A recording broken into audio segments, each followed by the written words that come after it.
Hormuz bo'g'ozining yopilishi, global oqibatlar va jahon iqtisodiyoti uchun sinovlar. So'nggi haftalarda dunyo Hormuz bo'g'ozida yuz berayotgan jiddiy inqirozga guvoh bo'lmoqda. Fors ko'rfazini ochiq okean bilan bog'lab turuvchi bu tor suv yo'li jahon savdosi uchun hayotiy ahamiyatga ega.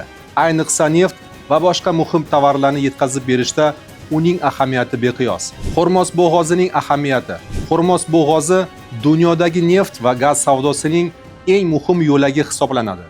U strategik jihatdan o'ta muhim dengiz yo'li bo'lib, eng tor nuqtasida taxminan 33 kilometrga teng.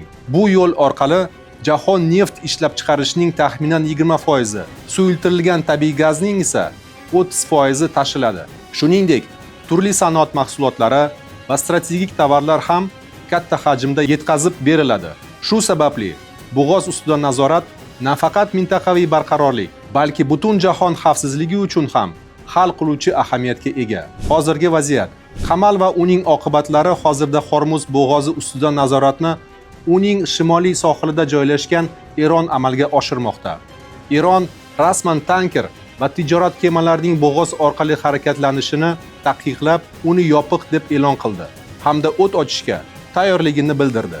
Shu bilan birga, agar biron kema bo'g'ozdan o'tishga urinadigan bo'lsa, u darhol harbiy kuchlar tomonidan yo'q qilinishi haqida ogohlantirdi. Hozirgi kunda Fors ko'rfazi suvlarida, ya'ni Iroq, Saudiya Arabistoni, Qatar, Birlashgan Arab Amirliklari va Omon sohillari yaqinida taxminan 1000 ta kema to'xtab qolgan.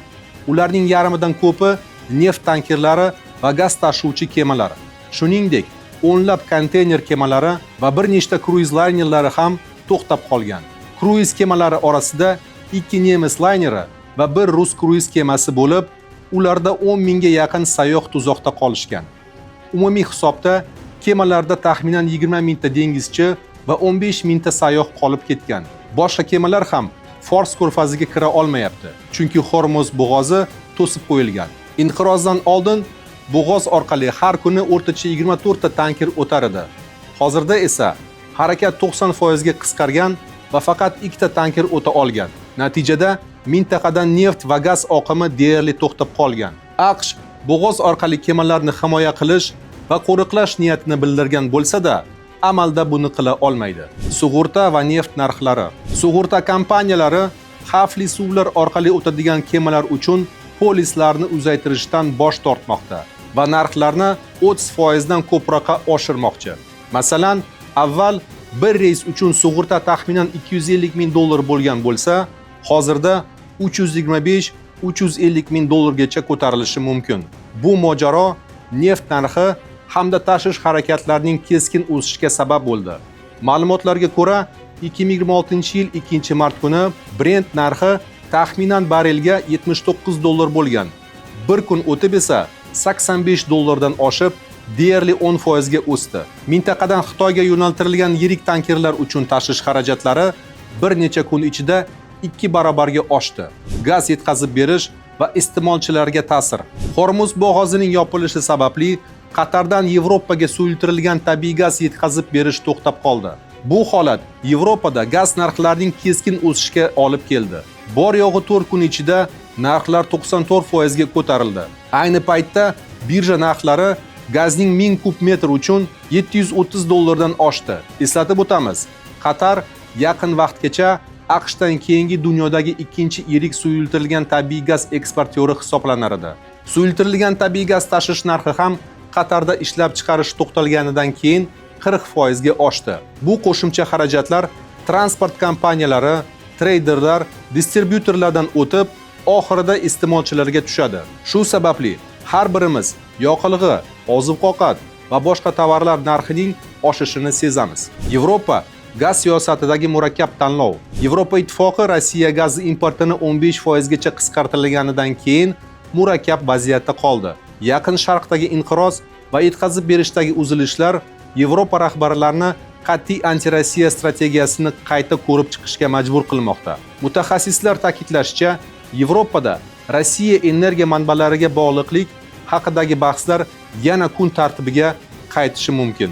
Yevropa rasman to'liq rad etish siyosati saqlanib qolmoqda, ammo amaliyotda alternativ yo'llar izlamoqda.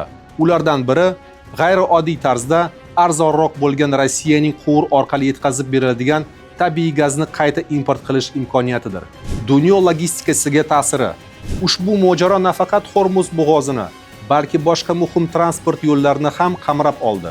Masalan, Qizil dengiz amalda kemalar uchun yopiq bo'lib qolgani sababli yuk tashuvchi kompaniyalar Afrika atrofidan aylanish yo'llarini izlashga majbur bo'lmoqda. Bu aylanma yo'l taxminan 40-45% ga uzunroq bo'lib, yetkazib berish muddatlarini uzaytiradi va xarajatlarni oshiradi. Katta tashuvchilar, jumladan Maersk va Hapag-Lloyd mojaro sababli qo'shimcha to'lovlarni joriy qildi va endi narxlar bir konteyner uchun $1,500 ortiq bo'lishi mumkin. Bu holat ayniqsa Yevropa, Yaqin Sharq va Osiyodan AQShga tovar yetkazib berishga salbiy ta'sir ko'rsatadi. Bu esa kechikishlar va ayrim tovarlar yetishmovchiligiga olib kelishi mumkin. Aerokosmik, avtomobil va farmatsevtika sohalaridagi ta'minotdagi uzilishlar eng jiddiy oqibatlarga uchradi.